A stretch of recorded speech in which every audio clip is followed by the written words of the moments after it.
santai, jangan main-main mau warisan gitu. Laki-laki itu lahir kerja udah. Kalau lu mau dihargai ya kerjalah. Anak dan juga ibunya. Sebagaimana ini ujian, tinggal kita gunain agar supaya jadi nikmat. Apa itu nikmat? Apapun yang bikin kita tambah dekat sama Allah. Pada prinsipnya kami tidak menuntut banyak. Berikan hak-haknya Teh Nur sesuai dengan apa yang sudah diucapkan. Lagi di CCG. Masih bersama dengan saya Tommy. Kita punya informasi menarik ini. Benar. Lagi panas sekali. Kemarin Lagi kita panas. sama-sama tahu bahwa Teddy Pardiana memenangkan hak waris dari almarhum Lina Zubaida. Benar. Nah, tapi ada yang nggak terima, Mas Tom. Lu udah kayak gini, gua mau melawan lagi nih. Siapa yang melawan? Anaknya Sule, Rizky Febian. Jadi Rizky Febian mengajukan kasasi ke Mahkamah Agung terkait kemarin keputusan dari Pengadilan Tinggi Agama Bandung. Bener. Dari pengadilan itu, Rizky Febian mencoba untuk, kayaknya gua harus coba lawan lagi. Yes. Karena katanya sebelumnya terjadi kejanggalan di mana sebelumnya Teddy Pardiana juga sempat dipenjara 1 tahun 3 bulan karena melakukan penggelapan aset. Wah, itu yang bikin Rizky Febian bertanya-tanya. Ya kalau misalkan mau bagi nggak apa-apa, tapi harus mikir-mikir dulu. Betul. Kemana? Seperti apakah perlawanan dari Rizky Febian? Kita langsung saja simak. Ini dia videonya. Mana ada?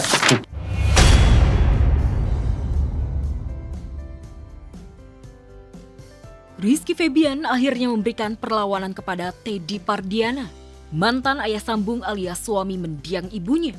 Buntut Pengadilan Tinggi Agama Bandung kabulkan permohonan Teddy jadi ahli waris mendiang Lina Zubaida. Iki secara resmi mengajukan kasasi ke Mahkamah Agung pada 31 Juli 2026 lalu, atau hanya 4 hari sebelum putusan Pengadilan Tinggi Bandung mempunyai kekuatan hukum tetap pada 4 Agustus 2026. Dengan kasasi ini, Iki berarti siap perang lagi dengan Teddy di tingkat yang lebih tinggi. Iki sepertinya tidak ikhlas, tidak legowo membiarkan Teddy ikut menikmati harta warisan mendiang mamanya. Apalagi Iki nyata-nyata pernah membuktikan tindak penggelapan Teddy atas aset-aset mendiang mamanya di tahun 2023 silam. Hingga Teddy divonis 1 tahun 3 bulan penjara. Kita tuh bukan tidak ingin mempermasalahkan atau mungkin terkesan anteng-anteng aja, enggak. Tapi kita juga kan patut mempertanyakan kalau memang mau berbagi warisan dan yang lainnya tuh kita juga harus tahu aset-asetnya tuh mana saja. Bukan semata-mata datang terus pengen dibagi semuanya, itu juga kan nggak baik. Kalau konteks kami mengajukan itu kan hanya penetapan ahli waris, bukan ke objek waris gitu kan. Jadi Kang Teddy tidak pernah mengungkit masalah warisan, apalagi warisan dari Kang Sule, tidak ada gitu kan. Santai, jangan main-main mau warisan gitu. Laki-laki itu lahir kerja udah. Kalau lu mau dihargai ya kerjalah.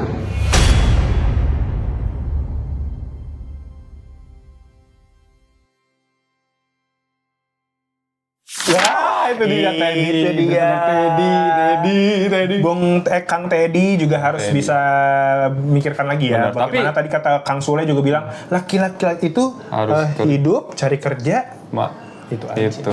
Ya tapi juga ada statement dari Teddy yang menyatakan bahwa setelah Rizky Febian mengajukan kasasi, Teddy responnya biasa aja. Gitu, nggak tapi jadi ya udah nggak usah ini ya. Ya pokoknya nanti akan terjadi setelah kasasi ini kan akan setelah banding dan kasasi ini akan ada upaya-upaya selanjutnya yang dilakukan oleh negara juga untuk menjadi jalan tengah atau memediasi dari segala huru-hara ini yang terjadi antara kedua belah pihak. Kita tinggalkan dulu informasi mengenai huru-hara antara Kang Teddy, Kang Sule dan juga Iki. Kita bergeser ke rumah baru milik Kohdenis Slim.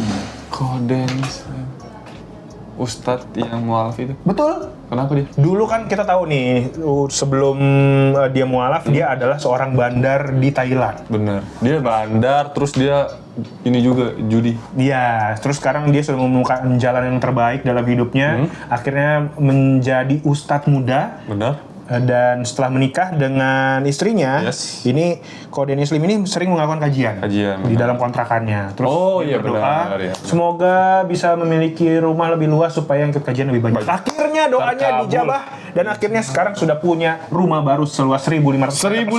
Seperti apa rumahnya, segede apa, isinya seperti apa, dan kajian yang pernah dilakukan di dalamnya seperti apa, kita simak. Ini dia videonya. Banting setir dari bandar judi di Thailand menjadi pendakwah di Indonesia sejak tahun 2017. Ustadz muda Dennis Lim kini sangat digandrungi kaum milenial. 9 tahun jadi pendakwah, Go Dennis Lim sudah bisa membangun rumah megah nan mewah di daerah Cimahpar, Bogor Utara. Rumah yang dinamai The Propert House atau Rumah Nabi tidak hanya untuk istri dan anak-anaknya, namun juga untuk mengadakan kajian syiar Islam. Seperti apakah penampakan The Propert House luas 1.500 meter persegi milik Dennis Lim Yunda Faisya? Berikut liputan eksklusif tim Celeb On News. Selamat datang di The Prophet House. Kenapa dikasih namanya seperti itu? Karena memang anak-anak dikasih namanya dengan namanya para nabi. Dan akhirnya memang kalau bangun ini dititipin oleh Allah, ujian dari Allahnya untuk sebagai tempat tinggal anak-anak dan juga ibunya. Sebagaimana ini ujian, tinggal kita gunain agar supaya jadi nikmat. Apa itu nikmat? Apapun yang bikin kita tambah dekat sama Allah. The Propert House Dennis Lim dan Yunda Faisya ini terdiri dari 2 lantai dengan konsep Jepang. Gaya desain interior fungsional khas Skandinavia dan kesederhanaan tradisional Jepang. Kita konsep rumah ini memang dari awal tuh kayak ramah pemuda, keluarga muda, supaya mereka ngerasa daripada ke kafe mending kita ke kajian yuk gitu. Di bagian living room atau ruang tamu, nuansa Jepang sangat kental terasa dengan hadirnya tanaman bonsai. Living room ya, ini masih benar-benar dilapangin karena setiap hari Selasa masih dipakai buat kajian. Kita di sini, ya, Ko Dennis di sini, sofanya jadi ngadep kolam biar seger gitu ya. Terus jamaahnya ngumpul di sini karena tetap konsepnya kan Japandi ya, Japandi modern. Jadi kalau Japan tuh kan memang ada pohon bonsai-bonsainya. Pengen kesan Japannya itu kuat karena kita suka ya ke Jepang. Luar biasa, keren banget ya rumahnya Ko Dennis sama Jepang istri ya, Yunda. konsep-konsepnya Japandi gitu. Japandi. Skandinavia. Kayaknya gue juga pengen deh bisa punya rumah semegah itu, seluas itu, biar bisa kalau ada acara keluarga ya di rumah aja. Di rumah aja bener, nggak usah sibuk-sibuk nyari villa. Bener. Ya kan nggak usah nyari. Kalau misalkan keluarga gue juga mau nikahan, bisa resepsinya di rumah gue juga. 1.500 persegi juga. Benar, gede banget. Selain itu apalagi yang gede segede gitu? Yang gede kayak gitu ada juga. Ada di tengah gunung. Di tengah gunung. Hah? Di kaki gunung mungkin ada, di pedalaman hutan juga. Tapi bukan ini, kita bahas selanjutnya. Ini ada kisru mengenai Erin Wartia dan juga mantan ART-nya Nur Rohmah. Setelah sebelumnya sempat kisru dengan ART-nya juga, Mas Herawati, ini juga kisru juga dengan Nur Rohmah. Waktu itu juga sempat kan sebenarnya di minggu lalu ada sidang yang harusnya didatangi oleh kedua pihak, tapi Erin tidak bisa datang karena masih di luar negeri. Nah sekarang katanya nih hari Rabu ini tepatnya terjadi juga persidangan. Tapi kuasa hukum dari Nur Rohmah merasa ada kejanggalan.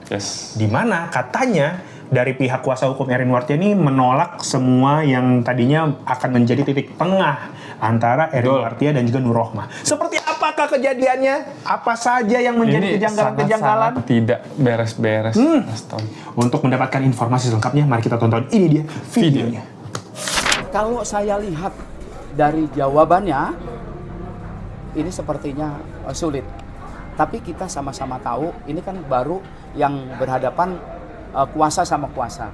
Kuasa sama kuasa dari masing-masing prinsipal. Tentu biasanya kalau prinsipal sama prinsipal sudah ketemu akan ada solusi yang lain. Apalagi ada mediator yang memimpin mediasi ini sangat luar biasa baik gitu ya.